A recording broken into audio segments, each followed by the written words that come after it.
Welcome back, Pizza Pals. It's Meltvin, the only slice of pizza with frequent flyer miles and TSA PreCheck. Today we're serving up the split pie of travel wisdom. Stephanie's got her top 5 hacks for traveling with kids, while Ryan's bringing his own 5 hot travel tips. Buckle up, this pie's about to take off. Thank you, Meltvin. Sounds like you've been taking some of our advice. Oh, don't spoil the surprise yet, Stephanie. Sure thing, Ryan. I'll make them wait just a bit.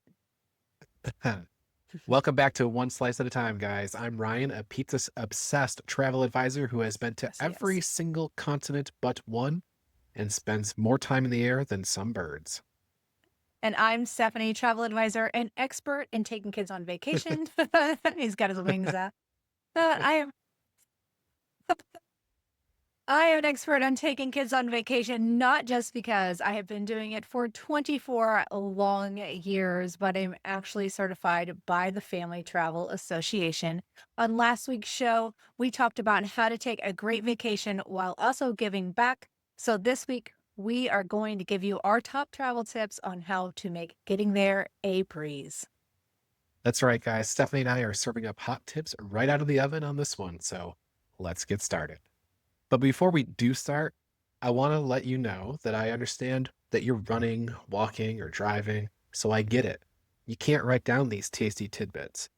Well, don't worry. Stephanie and I have packaged them up in a bite-sized email. Just head over to extracheese.fun to sign up for our newsletter, and we'll ship off all 10 of these tips in an easy-to-read printout. We're also going to toss in 5 bonus tips that are guaranteed to save you time and money. That's extracheese.fun and sign up. Okay, I get the honor of going first, so I'm going to give you a peek inside my closet. Not literally. No. That We're would not be that close. Stephanie and I are not that close. So definitely not me and the Pizza Pals. We're not that close, but it would be very weird. So don't take that literally. But here's the thing. I have a shelf in my closet where I keep all of my travel gear. Most of it fits inside of a shoebox, to be honest. It has an extra iPhone charger. That's right. I have one for the road and one for the house, and never have the two met to each other. I have the travel size toothpaste. I have the shaving cream, etc. I have the travel tissues, Q-tips, and this is where I store those international plugs. When it comes time to pack for a trip, I can go pull this box off the shelf and grab what I need for the given trip, and it's easy, it's ready to go. I don't have to spend 2 hours searching for the international plugs because I have no idea where I put them. After the last trip, I know exactly where they are. They're in the shoebox. Nice. Now, when you return from a trip, it takes a little discipline to put the stuff back, and this is where I sometimes fail. I'm getting a little better, but I do sometimes fail at this. But if you want to take this hack to the next level, never put back a half-empty travel size anything. That's when you need to replace, because buying these stupid essentials is A, not always convenient when traveling, B, sometimes impossible to find the kind that you like when you're traveling, and C, sometimes obnoxiously expensive if you do find the thing that you like. So if you don't travel much, like a couple of times a year or once a year, then the other way to do this is to have a set checklist that you go through and you refer to each and every item on there. I still think there's something to be said for keeping all of your travel specific things in one place, like the international plugs, spare chargers, etc. But I understand if you don't want to use the 2-year-old toothpaste. So Stephanie, that's my first one. What do you got? Okay. First, Ryan, I'm totally stealing this idea. I need a mistress phone charger that I can cheat on my home phone charger with that's in the closet, ready to go on vacation with me at all times. But as Meltvin hinted in the intro, my first tip is going to be about TSA PreCheck and global entry. And we're going to start with a little story time, so buckle up. It is no surprise to anyone who has listened to this podcast that I fly to Orlando more than I fly to anywhere else. I do have an obsession with all things mouse-shaped. So it is the reason I have global entry, and it's the reason that I almost ended up on a no-fly list. In my experience, MCO has always had the worst security lines. Terrible. But let's be honest, this is never anyone's favorite part of the trip. Unless you're Ryan and you like getting patted down by strangers, but that's a different story time. Who have you been talking to? Get back to your own story. That's so weird. On the occasion in question, I was witness to a TSA employee like verbally harassing several people in the line. And we were just trying to get through the process they had like their young children with them. And now, mind you, these families are probably not people that, fly often. And besides that, the rules change every time you fly. And they get obsessed For when you sure. can't like read their mind. People at the front of the line are telling you something completely different than people when you're getting ready to go through the metal detector thing, right? Yeah, So, laptops in, laptops out, laptops, right, leave them in the bag. They don't know what they're doing. right. And everyone's acting like you're so stupid because you don't know what you're doing, right? But this one particular TSA employee was very upset with us. And he was telling off this group of women that's coming through with their children. This isn't Disney. You're not princesses. Except he wasn't saying it in very nice language at all. So Stephanie, Crazy. being who Stephanie is, I opened my mouth and my husband helped me shut it before I say everything that I want to so that we can get through security. Oh, thank God for Kyle. The man is a saint just for being married to me. And so then we came home without me having to drive myself. And we went through the process of getting global entry. So what's the difference between the two? TSA PreCheck is for domestic travel and global entry is for most international travel. With TSA PreCheck, children 12 and under can go through with enrolled parents and legal guardians for free. But with global entry, everyone, no matter what age, has to be enrolled. And now having TSA PreCheck and global entry does not mean you don't have to go through security at all. It's like a lightning lane for security. It means you don't have to take off your shoes. You don't have to take out your laptops. There's lots of other perks that are going to matter when you're wrestling with toddlers and luggage and car seats and strollers through the airport. These are worth every single penny.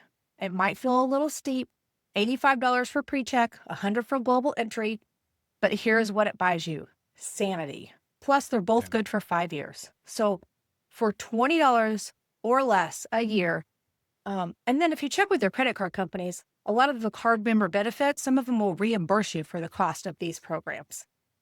Yeah, and you don't need both either. If you have global entry, then it covers all of the TSA PreCheck benefits too. Yeah, that's right, Ryan. And so you know what I'm going to tell you guys, right? Spend the extra $15, do the additional step of the in-person interview, and get the global entry and skip the TSA PreCheck. I'm also going to really quickly piggyback this by suggesting that everyone, including your kids, get passports.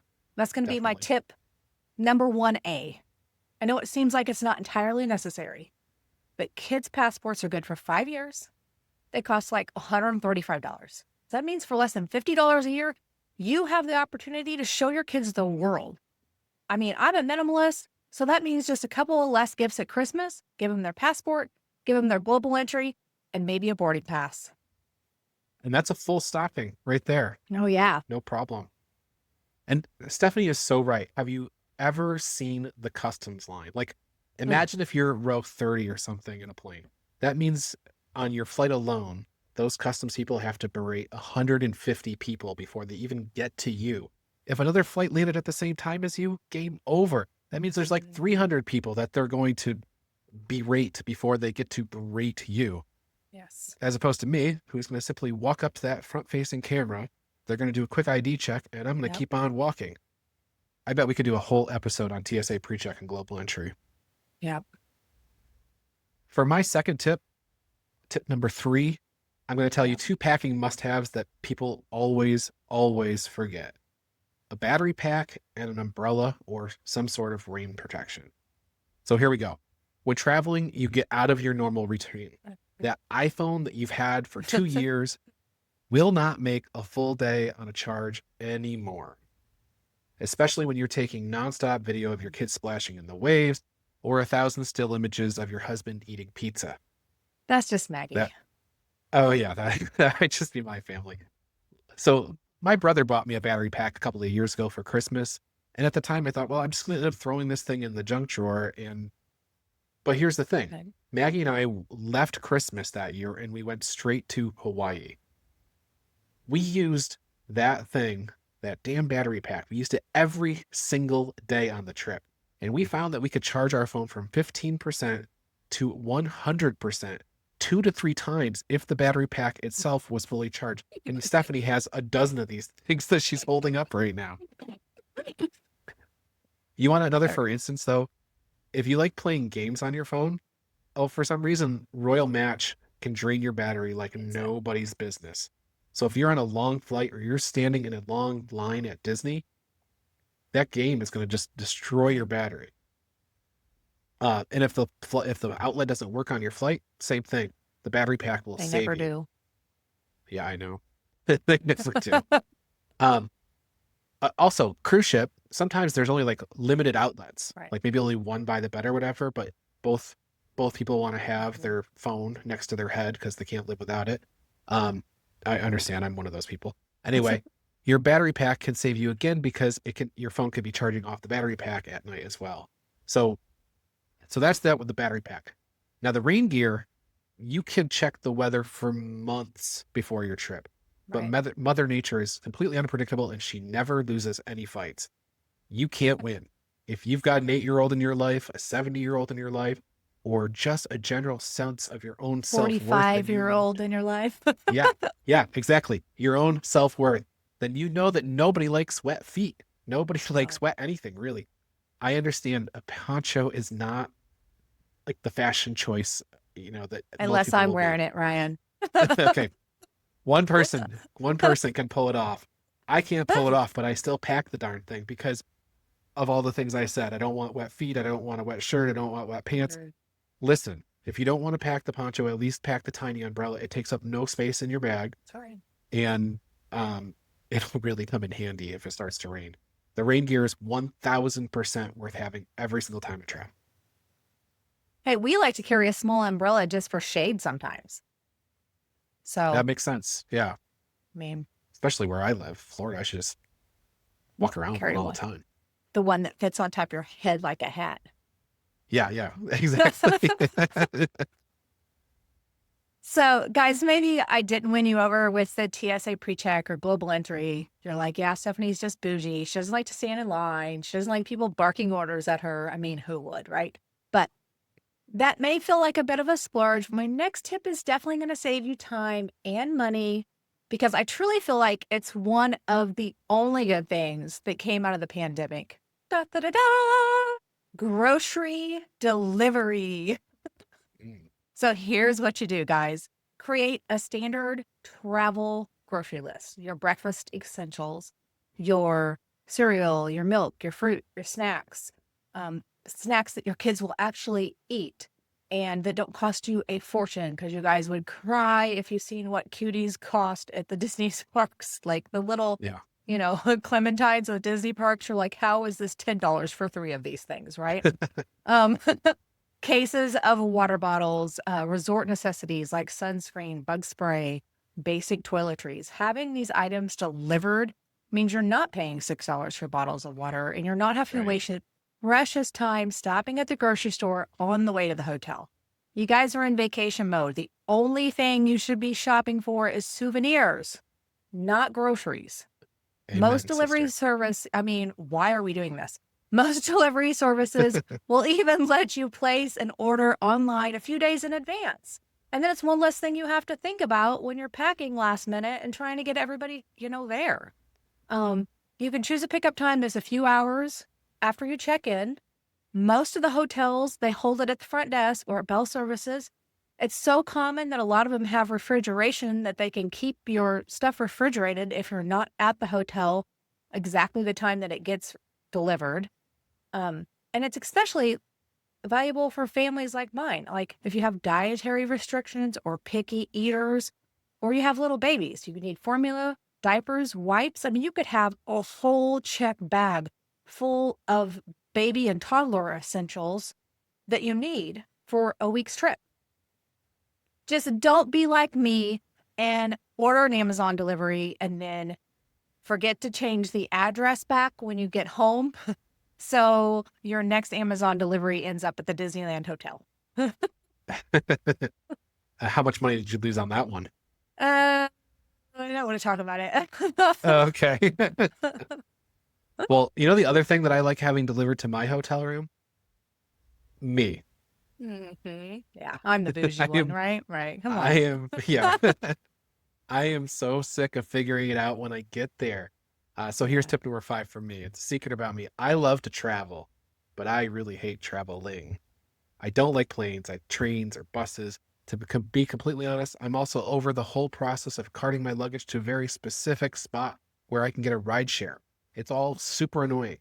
When I get off the human torture device known as an airplane, the last thing I want to do is deal with the problem going somewhere, especially if it's a long flight and I don't have a friend picking me up or anything easy like that. Here's the solution. Just book a private transfer. Someone that will be there holding an iPad with your name. Extra credit if they're friendly and happy. Imagine this. You're a mom walking through the airport with a backpack on your back, a crossbody bag around the front of you, pulling a roller bag in one hand, holding the hand of a child with the other, and you drop something. You're not even out of the woods yet. You still have to board a bus, go to the car rental place, find your way to the rideshare, whatever. With my suggestion, at least you find that guy with the iPad, and the first thing he better do is take that roller bag out of your hand, then whisk you away to your private air-conditioned car, and he'll drop you off right in front of your hotel room door. You don't have to park 16 miles from the door of the hotel, then cart all your stuff back and forth. Arrival stress eliminated. And you can do this all over the world, not just in the United States.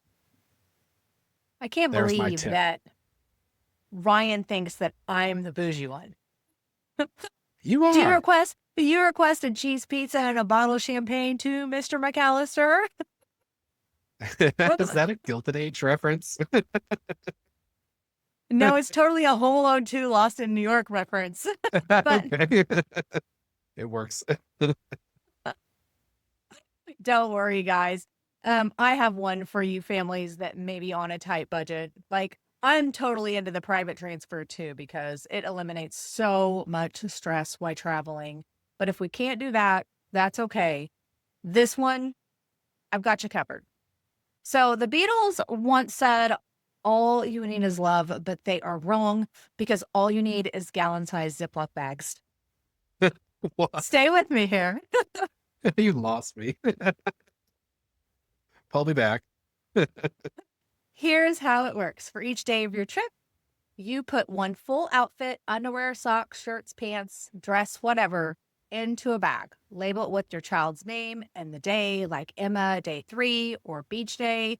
This works wonders for those Disney trips when you have matching shirts or outfits for the kids to like meet certain characters, or for certain parks. And not only does this help compress the kids' clothes and maximize luggage space, but it eliminates the guesswork of trying to figure out what goes with what and where you put the hair bow that goes with that shirt. Very important when the parent that didn't plan the outfits is helping the kids get ready in the morning, right?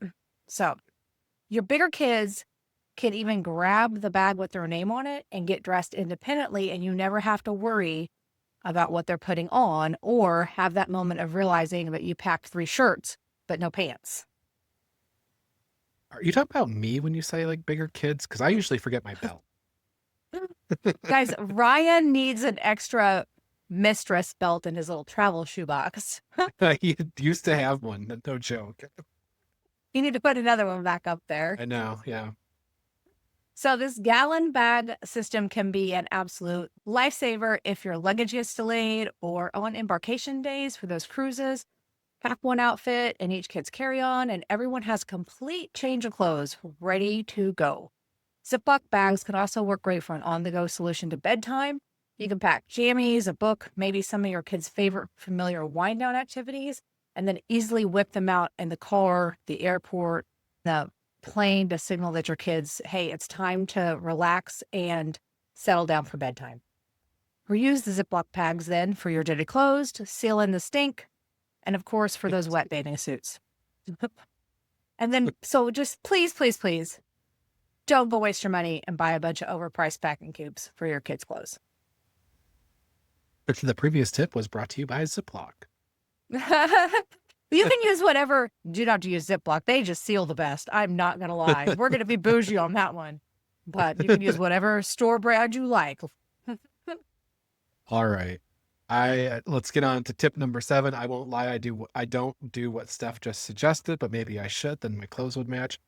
I'm also the one buying clothes at the last minute. That's what I had to do for Africa. But so perhaps if I had this system, I'd be in better shape. Maybe. So tip number 7, it's not a sexy one at all. It's travel protection. And here's the thing. It's annoying to buy travel protection. I get it. What can be worse than finding an extra little surcharge or item to put on the top of your travel bill? But here, stuff happens. I have a possible solution for this annoying bill too. Let me paint the picture for you first though. You've booked a Disney cruise for your wife and your daughter. You've invited Dad along too. He's in his 80s and in a nearby stateroom.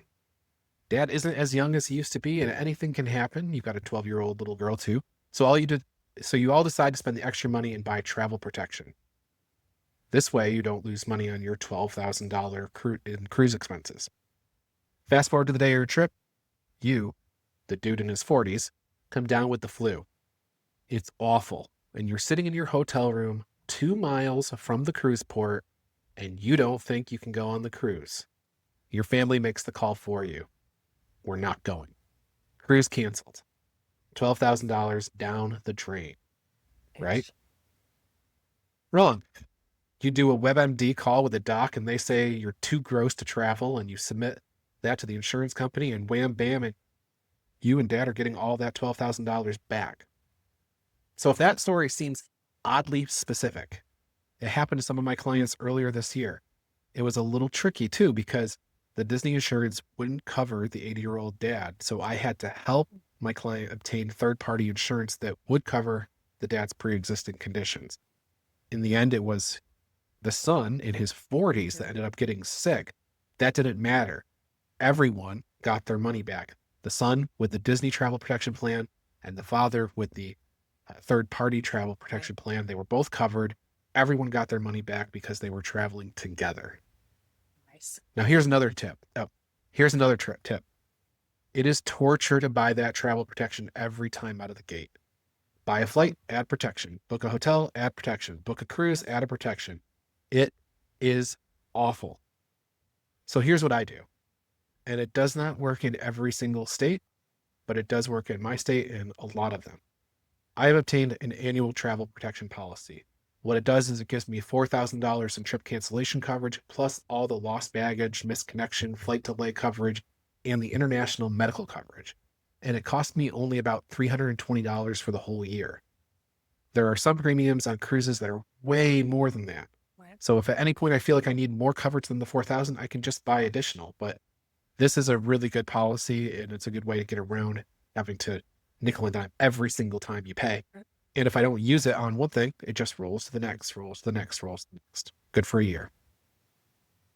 That's a great tip, Ryan. I've learned my lesson the hard way on travel insurance, and I just look at it as travel is an investment. It is a great investment, and travel insurance protects that investment.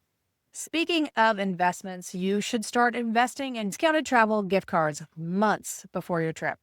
You can find gift cards at 10 to 20% off through warehouse stores like Costco or Sam's Clubs, apps like Raise or Cardpool, and even your grocery store's rewards programs. Target gift cards for restaurants who you know you'll visit, major hotel chains, or even general travel gift cards. If you're planning a Disney trip, buying Disney gift cards at Target with their red card gives you an instant 5% discount. For a $3,000 vacation, those savings can add up to some real money, sometimes enough to cover your entire Disney dining budget. And since we're talking about the dining budget, one of my favorite things to do to save on Disney dining is to build my own dining plan by choosing where I want to eat, estimating about how much it'll cost for us to eat there, putting that amount on a Disney gift card that I purchase at a discount, then using it for our meals. I save money on the front end by getting the discounted Disney gift card, and then if I don't use the entire amount, I can spend it on a new pair of ears. I also control our souvenir budget at Disney with these discounted gift cards. Yeah, I'm raising my hand as someone who buys Disney gift cards. Disney lets you pay for your trip with their gift cards too, but just don't accidentally buy the Disney Plus gift cards, and make sure you save the gift cards even after they're applied to your trip, because if you end up having to cancel the trip, then the money goes back to the gift cards. So you have to have them. That's right.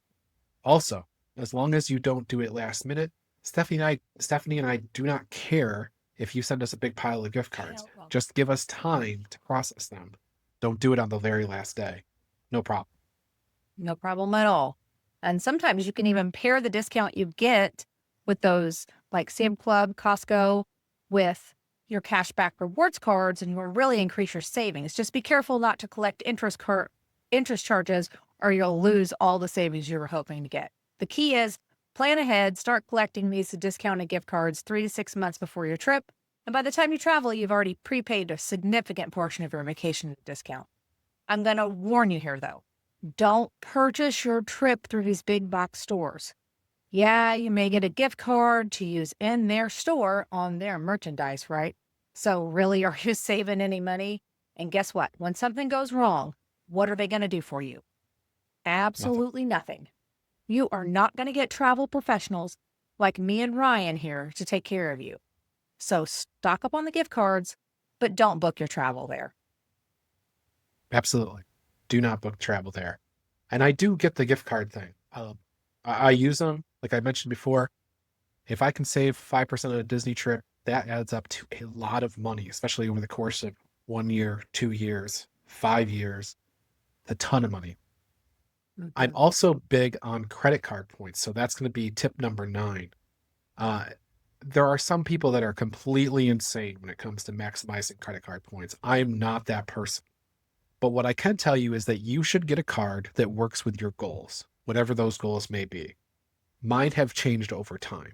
For years and years and years, I was hoarding Marriott points because when we would travel to Hawaii or something, we would stay at the fancy Marriott resorts. We got really used to spending nothing on our hotels. But in more recent years, I've switched to airlines. The cost of flights have gone way up. Way high. And way. Yeah. And like Steph, I can be a bit bougie. I really don't like flying past row 3 on an airplane, if you know what I mean. Yeah. But I also can't afford to pay the super high premium that comes without those seats. So since I fly Delta 99% of the time, in recent years, I got their purple Amex cards. It comes, just a warning, with a steep multi-$100 fee, but annual fee. But they also give me a free companion flight every year. So as long as I use that free companion flight, it kind of counteracts that balances large it out. fee. Yep. And that card helps me build miles that I can use to either upgrade my seats or book tickets outright. It also has allowed me to build status so I can get free upgrades and other perks like lounge access. Right. And honestly, an airport lounge can save you hundreds of dollars when faced with buying food and drinks in the outside of the airport.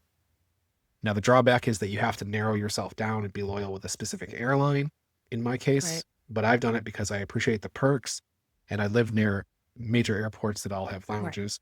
So the pros outweighs the cons for me. That is a great tip, Ryan. How about you guys, Pizza Pals? What is your favorite travel rewards credit card? Or what is your favorite airline to use? We would love to know. Leave us a comment in our socials. Let's have a little debate. I know some people are super into Delta, some are American Airlines. Nobody's American Airlines. Really?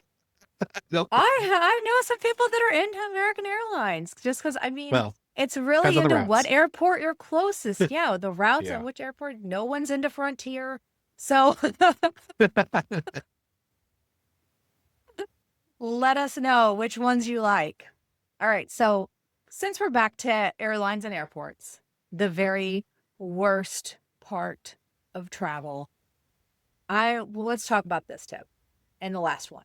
I think every parent's worst nightmare is losing their child in a crowded place, like an airport or an amusement park or a crowded tourist destination. And that's why I feel like my last tip is really the most important. For my family, this has been essential to our peace of mind while we are traveling. I totally have a tracking device on my kid. I know that may seem a little controversial, and maybe it's not right for your family, but it has given us a sense of security. And like I said, just so much peace of mind when we're going anywhere with Eva. We have Apple products, so we use AirTags. There are some adorable AirTag holders in shops on Etsy and Amazon that are like necklaces or bracelets with all of your kids' favorite characters on them. Eva had one for a while that was a Spider-Man necklace. They also have some cute. that can yeah, super cute. She went through like a whole Spider-Man phase. Everything was Spider-Man. So they have some that go like in their shoe or like on the inside of their clothing, so they're not immediately visible. But I mean, beyond this, these devices are practical for even everyday travel solutions. You can attach one to your stroller, your day bag, your keys. They're in all of our luggage. If you're like most families, you spend at least 10 minutes a day trying to find something you misplaced. So these little devices can eliminate that stress and give you more time to enjoy your vacation. Yeah, no joke. It was me earlier today when I was getting ready to go to lunch, and here's my sunglasses right here. I spent the whole time looking for them, and I just found them. Before we get too saucy with Ryan's Crusty review, remember Stephanie and Ryan aren't just talking the talk, they're booking the trips. Whether it's a Disney cruise with kids or a safari for grown-ups, they'll slice up the stress and serve you the perfect vacation. Hit the link in the show notes or send them a message before your next trip gets half-baked. And now, it's time for my favorite part of the show, the Crusty review. Ryan, what pizza are we putting to the test today? Since we're doing travel pro tips, I thought I should give you a little insight on how to quickly judge a restaurant when you're traveling.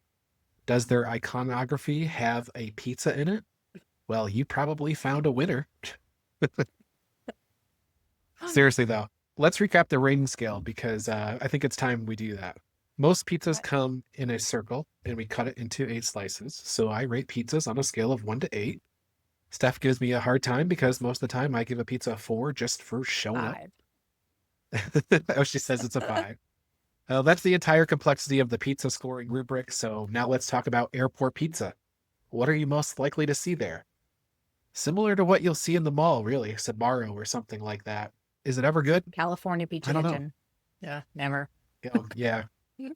I don't know. When you're faced with eating in an airport or at the mall food court, it beats a lot of the other alternatives. But Right. I don't know, Stephanie, is there anything? I don't think I've ever found anything that's that great. No, nothing that Yeah, I've shame. found. Shame, airports, shame. You do not have good pizza. Airports, No. you get a 0 out of 8. 0 out of 8. Yeah. Thanks for being there, but yeah. Yeah. We'll give Sbarro a 4 because, attendance. But Right. if any of our pizza pals out there know of good airport pizza, let us know because I will fly Right. through that airport intentionally next. Yeah. Let's do it. Yeah. Okay, so now you have 10 fresh travel hacks, but we've got one more for you. Yeah, I think they probably know what this one is. I'm sure they do, but let's remind them. So Stephanie and I can both agree that if you want a stress-free vacation, then work with a professional travel advisor. We'll find the right trip, we'll handle all the details, and we'll make sure your vacation isn't just memorable, but is smooth from start to finish. Our passion is sending people on incredible vacations. If you're interested in having the trip of a lifetime, please reach out to us by email. You can get it at bookings@oneslicepod.com or DM us on social media. The links are in the show notes. Next time on One Slice at a Time, we're going to talk about a destination that seems to be on everyone's bucket list, Alaska. Can't wait for that. No, me neither. Hey, Ryan, before we go, what's for dinner tonight? The same thing I have every night. Me. Oh, tacos? Yeah, tacos.